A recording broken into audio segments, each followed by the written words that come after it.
welcome to my channel Messi and Family. Hai teman-teman, gimana nih kabarnya? Semoga sehat walafiat ya. Gak terasa nih udah bulan April aja mau lebaran ya teman-teman ya. Gak lama lagi tuh Ramadan meninggalkan kita ya teman-teman ya.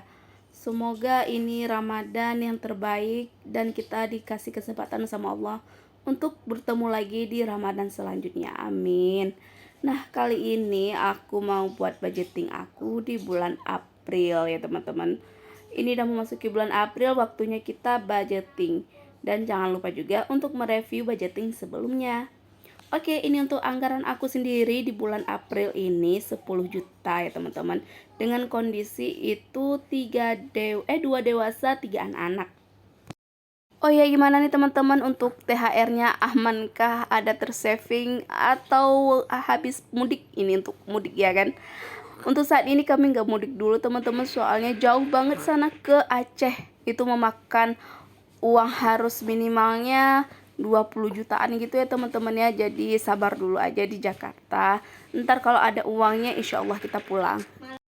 Oh ya, maaf banget ya teman-teman kalau ada background suara anak aku, karena kalau nunggu ketiganya tidur itu aku sering kecolongan, ketiduran juga ya teman-teman, soalnya kecapean, apalagi ada bayi kan sekarang. Nah oke, gini kita balik lagi ke budgeting. Nah di sini aku biasanya membagikan antara kewajiban, kebutuhan dan saving. Dan untuk saat ini saving aku nggak nulis dulu di sini, karena memang untuk bulan ini savingnya itu nggak ada ya teman-teman, paling kalau ada lebih dari THR aja. Nah di sini untuk kebutuhan itu ada kontrakan aku 1.900.000, kemudian wifi tiap bulannya itu 250, parkir suami aku 100.000, kemudian transportasi itu untuk antar jemput Khalid yang 150, dan untuk SPP Khalid sendiri itu 300, tapi SPP ini per bulannya beda-beda teman-teman ya. Kemudian untuk listrik itu 400, kemudian untuk server itu 300.000.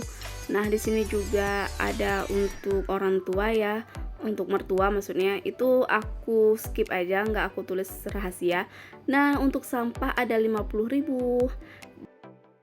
Biasanya aku tuh langsung mengeluarkan dulu untuk biaya kewajiban ya teman-teman sebelum kebutuhan, entar baru sisanya aku cukupi di bagian kebutuhan gitu teman-teman.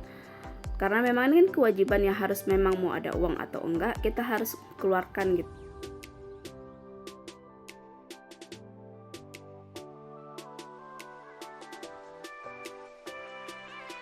Nah setelah aku totalkan semuanya di kewajiban itu ada 3.450.000 ya teman-teman ya. Oke, untuk kewajiban itu udah selesai, lanjut di kebutuhan. Biasanya aku tuh kebutuhan aku bagi dalam 3. Di sini aku tulis harga kisarannya itu berapa, anggarannya itu berapa, kemudian aktualnya itu berapa, dan selisihnya itu berapa, agar bisa untuk evaluasi bulan kedepannya itu bener cukup atau memang harus budgetnya ditambahkan gitu ya teman-teman ya. Nah dari mana sih kita tahu budget itu bener atau enggak, cukup atau enggak? Yaitu dengan kita mencatat, ataupun kalau teman-teman nggak mau repot ya mencatat, teman-teman bisa listkan di HP, tulis di HP, atau juga pisah-pisahkan gitu uangnya. Jadi misalnya nih uang anggaran untuk galon, teman-teman tulis nih, kalau nggak ada dompet pintar teman-teman bisa tulis di amplop. Jadi teman-teman tuh nggak harus punya dompet pintar ya teman-teman, bisa teman-teman tulis di amplop anggarannya itu apa. Jadi setiap teman-teman baru gajian, teman-teman tuh langsung nulis terus budgetingnya itu apa, kebutuhannya gitu, list kan. Jadi setiap list-listnya itu langsung dipisah uangnya. Untuk bensin berapa langsung dipisahkan dalam satu amplop, kemudian untuk transportasi udah tadi ya, untuk apalagi untuk belanja bulanan ataupun belanja mingguan itu langsung teman-teman pisahkan. Kenapa ini? Agar teman-teman tahu anggarannya itu cukup atau enggak. Jadi setiap nih untuk belanja mingguan, misalnya minggu pertama itu 250, oh ternyata di minggu pertama ada sisa nih 3.000, teman-teman balikan lagi uangnya ke dompet itu, ke pos anggaran itu ya teman-teman ya. Maaf banget kalau aku ngomongnya berlibat-libat, bertele-tele, tapi semoga apa yang aku jelaskan nih sama teman-teman, teman-teman paham dan mengerti maksud aku.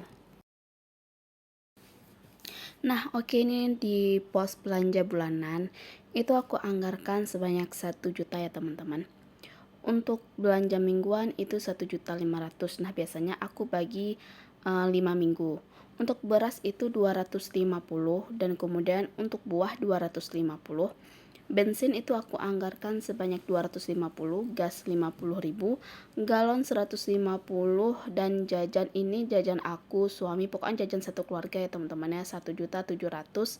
Kemudian kesehatan itu aku anggarkan 100.000, motor 50.000, kebutuhan anak 100, untuk diapers 300.000, pulsa untuk 3 handphone itu 125.000, dan untuk skincare 200, biaya tak terduga 200. Kemudian untuk laundry itu aku anggarkan sebanyak 200.000. Nah, ini biasanya aku langsung pisah-pisahkan aja setiap pos masing-masing.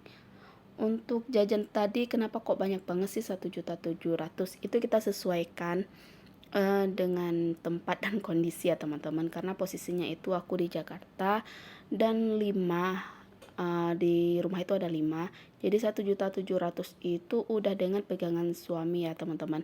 Jadi jajan suami itu juga udah masuk ke dalam list itu.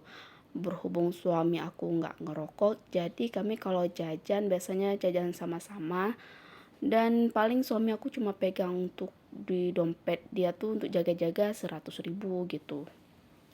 Nanti kalau dia perlu lagi uang untuk jajan atau apa, tinggal minta sama akunya aja. Nah, kalau jajan sendiri itu kok jajannya bareng-bareng gitu. Memang dari awal nikah kami tuh jajannya itu sukanya makan bareng-bareng gitu loh. Kecuali ntar kalau suami aku di kantor perutnya lapar pengen ngambil, baru deh dia baru jajan. Tapi itu jarang banget sih teman-teman. Biasanya juga aku bekalin snack-snack dia. Makan siang juga dianya sering pulang. Kalau nggak pulang pun dianya ada dapet ini loh, bekal, bukan bekal, makan siang di kantor. Jadi alhamdulillah lebih menghemat budget. Nah, kok beras dengan belanja bulanan itu dipisah? Ya, kalau aku sih dipisah karena beras itu sukanya tuh belanjanya pas waktu terakhir loh teman-teman, nggak belanja sekaligus waktu belanja bulanan. Karena pas waktu belanja bulanan itu nggak tahu ya apa karena sekarang berasnya itu langka, jadi sering nggak dapat beras. Paling ntar kalau suami aku ke Indomaret atau kemana gitu ada beras, baru deh beli. Tapi jarang sih kalau pergi ke Aeon, karena kan aku memang belanja bulanannya itu ke Aeon ya. Dulunya sih gampang aja dapat beras. Kalau sekarang agak susah gitu dapat beras, ada tapi yang mahal-mahal. Ya karena budgetnya cuma 250.000 untuk kami berempat ya, kalau anakku yang baik kan belum bisa makan nih. Itu sekitar 10 kilo kali ya dapat sekarang, ataupun 15 kilo untuk sebulan, aku juga lupa sih. Pokoknya gitu-gitulah ya teman-teman ya. Nah, kalau ada yang nanya ini dana pos lebarannya itu dari mana, itu jujur aku ngambilnya dari THR ya. Jadi memang untuk lebaran sendiri nggak ada tabungan ya teman-teman ya. Itu full semuanya dari THR, dari beli baju anak, kemudian untuk ngirim orang tua, dan lain-lainnya itu kami ambil dari dana THR.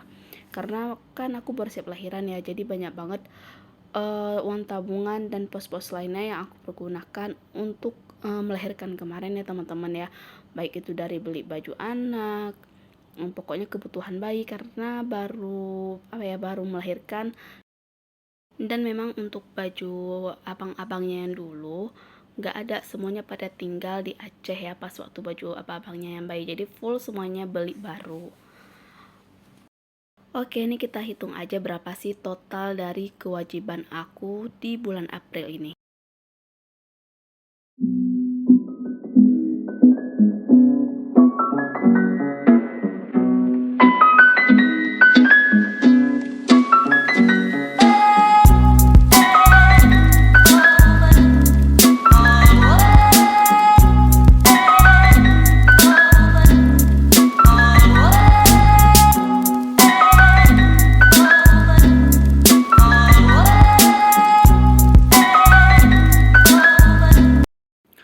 Oke, ini untuk kebutuhannya udah aku totalkan. Semuanya itu totalnya 6.425.000 ya teman-teman. Dan untuk total keseluruhannya itu sebanyak 9.875.000. Dan sisanya ini untuk pegang-pegangan. Untuk pegang-pegangan ya kan. Maaf aku belibet ya teman-teman ya. Oke, ini udah selesai dengan budgeting aku di bulan April. Di sini aku tulis catatan kecil sebagai motivasi ya teman-teman ya untuk diri aku sendiri. Jika bukan kamu yang memulai, siapa lagi? Nah, benar nggak sih teman-teman, kalau bukan diri kita sendiri yang memulai untuk berubah, ya siapa lagi ya kan? Nggak mungkin orang yang mau bantu kita, mungkin orang akan bantu kita untuk berubah, tapi kalau nggak ada niat dan kita memulainya sendiri untuk berubah, pasti nggak akan berubah ya kan teman-teman.